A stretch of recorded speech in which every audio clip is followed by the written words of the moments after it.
प्रभु में प्रिय पुत्रों, लाइव व्यवस्था के पुस्तक 17वीं अध्याय को ध्यान करें। इस अध्याय में 16वीं वचन लिखा गया है। इस 16वीं वचनों में लिखा गया हुआ संदेश ये है कि पहला 9 वचन पहली भाग है। इस भाग में मिलाप वाली तंबू के द्वार के पास ना आकर, चाहे छावनी में या छावनी के बाहर कोई भी मेल बलि देंगे तो वो परमेश्वर को ना दिया हुआ है। उस व्यक्ति लोग से, जनता से दूर करना पड़ता है। That is the punishment. वो परमेश्वर को नहीं दिए हैं वो बलि, वो शैतान को दिए हुए हैं कहकर कहा जा रहा है। 10 से लेकर 12वीं वचनों के बीच में लहू किस निमित्त दिया गया है विवरण देते हुए लहू को खाना नहीं कहकर कहा गया है। 13वीं वचन से लेकर 16वीं वचन तक कोई भी मनुष्य अहेर यानी शिकार करके एक जानवर को पकड़े तो उसका लहू जो उंडेला गया है तो उस लहू को धूली से डाफना है, उसका विवरण यहाँ दिया गया है। और लोथ यानी शव को फाड़ते समय कोई भी व्यक्ति लोथ को फाड़ा या कोई भी व्यक्ति शव को फाड़ा है, जानवर का हो या किसी का हो, तो वो व्यक्ति अपने कपड़े को, अपने वस्त्र को धो लेना चाहिए। धोकर नहाकर शुद्ध होना है। इस अध्याय प्रामुख्य रूप में ये 3 भागों को इकट्ठा करके फ्रेम किया गया है। पवित्रताई के लिए और आराधना के लिए कानून इसमें हमको दिखाई देती है। 17वीं अध्याय पहली वचन से लेकर 9वें वचन तक पढ़कर मैं आपको विवरण दूंगा। फिर यहोवा ने मूसा से कहा, लाइव व्यवस्था में और निर्गमन के पुस्तक में इस शब्द को बहुत बार हम पढ़ते हैं। फिर यहोवा ने मूसा से कहा। कई बार मूसा को परमेश्वर ने अलग अलग प्रकार की संदेशों को देते हुए बात किए हैं। सो स्पेसिफिक मैसेजेस परमेश्वर ने बात करता है, परमेश्वर ने बताता है, परमेश्वर ने सिखाता है, परमेश्वर ने चेतावनी देता है, परमेश्वर ने विवरण देते हैं। ये हम सब लोग जानना चाहिए। क्या कह रहे हैं? हारून और उसके पुत्रों से और सब इस्राएलियों से कह कि यहोवा ने यह आज्ञा दी है। ये परमेश्वर आज्ञा दिया हुआ बात है। आप ध्यान दीजिए, परमेश्वर अपनी आज्ञा को स्पष्टीकरण कर रहे हैं। ये यहोवा आज्ञा दिया हुए बात के रूप में बताना है। It is the commandment of God every one must follow. The whole congregation, सारी समाज इसको जानना चाहिए। केवल सेवक ही नहीं, लोग भी जानना चाहिए ये एक आज्ञा है कहकर। बाइबल के ग्रंथ प्रचार करने वाले सेवक ही नहीं, केवल लोग भी समझना चाहिए। क्या समझना है? ये समझना है कि ये परमेश्वर की आज्ञा है कहकर उनकी बात, उनकी वचन। 3री वचन में जाए। इस्राएल के घराने में से कोई मनुष्य हो जो बैल या भेड़ के बच्चे या बकरी को चाहे छावनी में चाहे छावनी से बाहर गाद करके मिलाप वाले तंबू के द्वार पर यहोवा के निवास के सामने यहोवा को छड़ाने के निमित्त ना ले जाए तो उस मनुष्य को लहू बहाने का दोष लगेगा। एक्सपेल्ड, बाहर हटाना है उसको। वो लहू बहाया हुआ व्यक्ति के रूप में पहचाना जाएगा। लहू बहाने के विषय में बलि देने की विषय में अंतर क्या है? लहू बहाने में और बलि देने में अंतर क्या है? मिलाप वाली तंबू के द्वार के सामने एक मनुष्य ने, चाहे वो भेड़ हो, भेड़ के बच्चा, बैल या बकरा, मिलाप वाली तंबू के द्वार के सामने ले आकर उसको याजक को देंगे तो वो पाप की क्षमा के निमित्त, नहीं तो आराधना के निमित्त वध करने वाली कहकर अर्थ आती हैं। परमेश्वर के सम्मुख उसको परमेश्वर की विधि के अनुसार परमेश्वर के सम्मुख वध किया जा रहा है, इसलिए वो अंगीकार किया जा रहा है। वैसे ना होकर मंदिर के द्वार पर ना लाकर, इसका मतलब मंदिर के द्वार पर, परमेश्वर के द्वार के सीधा सामने, ठीक सामने संदूक रहती है। अति पवित्र स्थान में, जो परम पवित्र स्थान में संदूक रहता है, उसके ठीक सामने पवित्र स्थान, उसके सामने आंगन, उसके आउटर कोर्ट में रहने वाली, बाहर रहने वाली द्वार। इसलिए स्ट्राइटली मिलाप वाली तंबू में सीधा द्वार के सामने हम लोगों को वो संदूक और उसके ऊपर प्रायश्चित की ढकना, परमेश्वर की सिंहासन दिखाई देती है। वहाँ सिंहासन दिखती नहीं है, लेकिन वहाँ सिंहासन रहती है संदूक के ऊपर, जो प्रायश्चित की ढकने के ऊपर। इसलिए उसको ठीक सामने लेकर आना है। इसका मतलब they are bringing before the Lord. परमेश्वर के सम्मुख परमेश्वर की बात ना होकर और एक विधि में और एक स्थान में अगर लहू उंडेलेंगे तो वो लहू बहाए हुए समान आती है। God doesn't accept it. परमेश्वर उसको अंगीकार नहीं करेगा।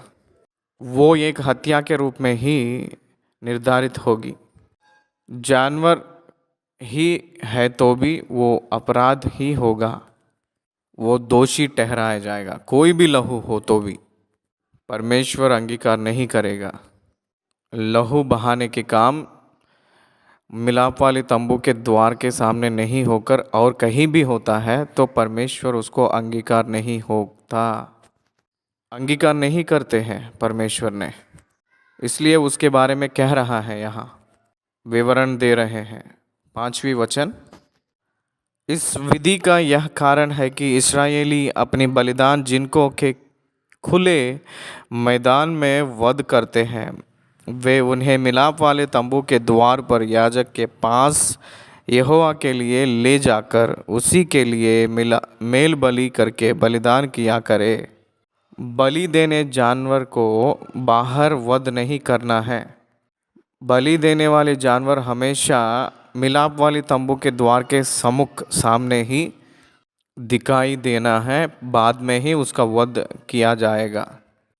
ऐसे ना होकर किसी और एक विधि के अनुसार अगर वध नहीं करना है, करेंगे तो जो वध करता है वैसे वो परमेश्वर की योजना से, परमेश्वर के सम्मुख में से उसको और जनता के सम्मुख में से हटाना पड़ेगा। 6वें वचन, और याजक लहू के मिलाप वाले तंबू के द्वार पर यहोवा की वेदी के ऊपर छिड़के और चर्बी को उसके सुखदायक सुगंध के लिए जलाए। ये है विधि। This is the system God arranged.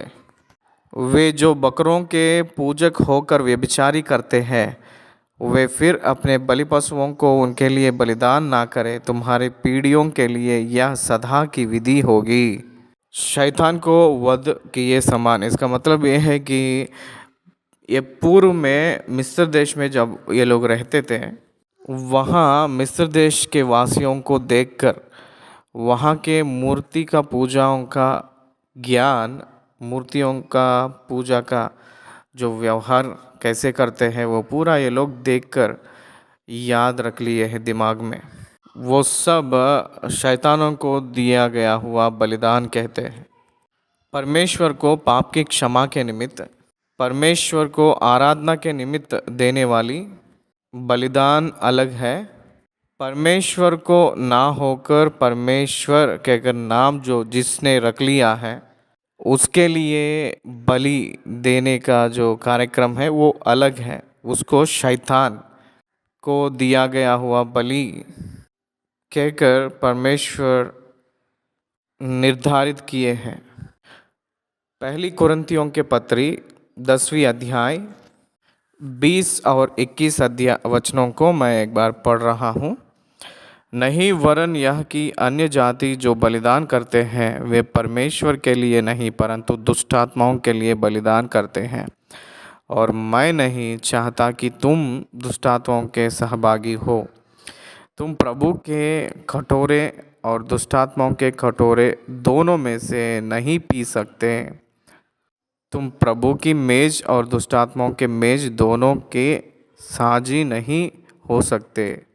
अन्य लोग जो देते हैं बलिदान वो परमेश्वर के नहीं, ध्यान करना है इसके ऊपर। परमेश्वर के लिए दिया हुआ बलि परमेश्वर का होगी। अन्य लोगों को देने वाले बलि दुष्टात्माओं को और शैतान को होगी। वो दुष्टात्माओं को सहभागी होना मेरा इच्छा नहीं। कुरिन्थियों के विश्वासियों को पौलुस ने कह रहे हैं आप एक ही कटोरे में का पीना है, वो केवल प्रभु की कटोरा है। अन्य लोगों के कटोरे में आप सहभागी नहीं होना है। इसलिए हर एक व्यक्ति भी परमेश्वर को अर्पण करते समय अपने आप को चेक करना है किस रीति से वो अर्पण दे रहा है, उसको चेक करना है। और उन लोगों से ये बात कहो तो उनसे कह कि इस्राएल के घराने के लोगों में से या उनके बीच रहने वाले परदेशियों में से कोई मनुष्य क्यों ना हो जो होम बलि या मेल बलि चढ़ाए और उसको मेल मिलाप वाले तंबू के द्वार पर यहोवा के लिए चढ़ाने को ना ले आए, वह मनुष्य अपने लोगों में से नष्ट किया जाए। उसको एक्सपेल करना है। एक्सपेल मतलब उसको बहिष्कार करना है। ध्यान दीजिए, मिलाप वाले तंबू के द्वार पर कहकर जो शब्द है बार बार इसलिए इस्तेमाल कर रहा है कि यूहन्ना रचित सुसमाचार 14वीं अध्याय उसका 6वें वचन में कहते हैं कि मैं ही मार्ग कहता है, मैं ही मार्ग सत्य और जीवन कहता है। इसलिए प्रभु ने मार्ग सत्य जीवन यूहन्ना रचित सुसमाचार 10वीं अध्याय में कहते हैं कि भेड़ों का द्वार मैं हूँ कहकर कहते हैं, आई एम द डोर। इसलिए ये यीशु मसीह को दर्शा रही है। यीशु मसीह के बलि को छोड़कर और कोई भी बलि वो अंगीकार नहीं करेंगे। इसलिए द्वार के सम्मुख, मिलाप वाली तंबू के द्वार के सम्मुख ले आने के लिए कहे हैं। इसका मतलब यीशु मसीह को दर्शा रही है, क्रूस को दर्शाती है। द्वार के सम्मुख बलि वेदी रहती है। ये द्वार के सम्मुख जो रखा गया हुआ जानवर वध किए सो जब उसकी लहू वेदी के नीचे गिराया जाता है, क्योंकि यीशु मसीह के क्रूस को याद दिलाती है। उसको ही केवल परमेश्वर ने अंगीकार करेगा और कोई भी किसी की लहू को परमेश्वर अंगीकार नहीं करेंगे। वो अपवित्र है परमेश्वर के दृष्टि में। वो दुष्टात्माओं के विधि है, परमेश्वर के विधि नहीं है कहकर कह रहे हैं। उसके बाद 10, 11, 12वीं वचनों में लहू की गुप्त बातें बता रहे हैं। और इस्राएलियों के कुटुंबियों में हो, फिर इस्राएलियों के घराने के लोगों में से या उनके बीच रहने वाले परदेशियों में से कोई मनुष्य क्यों ना हो जो किसी प्रकार का लहू खाए, मैं उस लहू खाने वाले के विमुख होकर उसको उसके लोगों के बीच में से नष्ट कर डालूंगा। लहू को खाना नहीं, स्वदेशी हो या परदेशी हो, या आज के दिनों में परदेशी इस्राएलियों में रहने वाले भी हो, लहू को खाना नहीं क्योंकि वो प्राण है। लहू को परमेश्वर क्यों सृष्टि किया है जानवरों में या मनुष्य में? जानवरों में या मनुष्यों में लहू को इसलिए सृष्टि किया है कि वो प्रायश्चित के लिए होती, इसलिए सृजन किए गए हैं। क्योंकि शरीर का प्राण लहू में रहता है और उसको मैंने तुम लोगों को वेदी पर चढ़ाने के लिए दिया है कि तुम्हारे प्राणों के लिए प्रायश्चित किया जाए, क्योंकि प्राण के कारण लहू ही से प्रायश्चित होता है। लहू प्रायश्चित होती है, एटोनमेंट, पाप को ढाँप देती है। जानवर की लहू पाप को ढाँपती है, ये हम लोग जानना चाहिए। इसलिए लहू में प्राण रहती है। मनुष्य के प्राण के बदले जंतु की, जानवर की प्राण देने के द्वारा पुराना नियम में पाप पूरा ढाँपा गया है। मिटाया नहीं लेकिन ढाँपा गया है जानवर के लहू से। यीशु मसीह के लहू के द्वारा पाप मिटाया गया है। 12वें वचन, इस कारण मैं इस्राएलियों से कहता हूँ कि तुम में से कोई प्राणी लहू ना खाए, और जो परदेशी तुम्हारे बीच रहता हो वह भी लहू कभी ना खाए। It is the commandment of God. उसके बाद 13वीं वचन से लेकर 16वीं वचन तक लिखा गया हुआ वचन के भाग में ये है कि लहू प्राण की आधार, प्राण का एक निर्भर है। लहू जहाँ उंडेला गया है उसको धूल से भर देना है, ढाँपना है।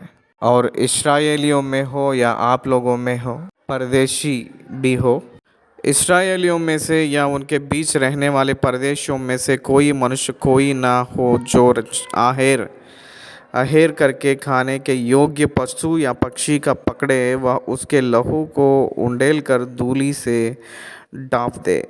लहू खाने के योग्य की जानवर तो कोई भी खाने के लिए लहू उंडेले हैं तो उसको धूल से ढाँपना है कहकर कह रहे हैं। ओपनली उसको छोड़ना नहीं कहकर कहा गया है। वो लोग देखे हुए जैसे उसको डिस्प्ले नहीं करना है, नहीं दिखाना है। वो परमेश्वर ने छिपाया था शरीर के अंदर, ना दिखे सो जैसे, वो बाहर भी नहीं दिखे सो जैसे धूल से ढाँपना है कहकर कह रहे हैं। 14वें वचन, क्योंकि शरीर का प्राण जो है उसका लहू ही है, जो उसके प्राण के हाथ साथ एक है। इसीलिए मैं इस्राएलियों से कहता हूँ कि किसी प्रकार का प्राणी के लहू को तुम ना खाना, क्योंकि सब प्राणियों का प्राण उनका लहू ही है। जो कोई उसका खाए वह नष्ट किया जाएगा। लोगों से नष्ट करूँगा कहकर कह रहा है, लेकिन यहाँ आते ही लोगों को मार डालूँगा कहकर कह रहे हैं। मौत की सज़ा की योग्य होगा उस व्यक्ति ने कहकर कह रहे हैं। 15वें वचन, और चाहे वह देशी हो या परदेशी हो, जो कोई किसी लोथ या फाड़े हुए पशु का मांस खाए, वह अपने वस्त्रों को धोकर जल से स्नान करे और सांझ तक अशुद्ध रहे, तब वह शुद्ध होगा। परंतु यदि वह उनको ना धोए और ना स्नान करे तो उसको अपने अधर्म का भार स्वयं उठाना पड़ेगा। वस्त्र को धोना है और देह को साफ करना है, नहाना है। जब वो वध किया हुआ व्यक्ति के समान हुआ हो, कोई भी वध किया है एक जानवर के विषय में, वो किसी प्रकार का भी हो, वो लोथ हो या फाड़ा हुआ हो, उसको जो फाड़ रहा है या उसको काटने वाला हो, अपनी शरीर को और अपने वस्त्र को धो लेना है। ऑलरेडी मरा हुआ विषय में कोई भी फाड़ा हो, मरा हुआ बैक्टीरिया से इन्फेक्ट हुआ होती है, उसको वध किए सो जब उसको फाड़ते वक्त, उसकी मांस के लिए फाड़ते वक्त वो व्यक्ति ने उस विषय के वजह से वो स्नान करना है, अपनी वस्त्र को धो लेना है। आज भी इसको इस्तेमाल करते हैं जो लोग मांस की व्यापार करते हैं वो लोग। इसलिए अगर ऐसे स्नान नहीं किए तो वस्त्र नहीं धोएगा तो वो दोष की सज़ा वो पाएगा। यहाँ तक हम लोग 17वीं अध्याय को ख़त्म किए हैं। धन्यवाद।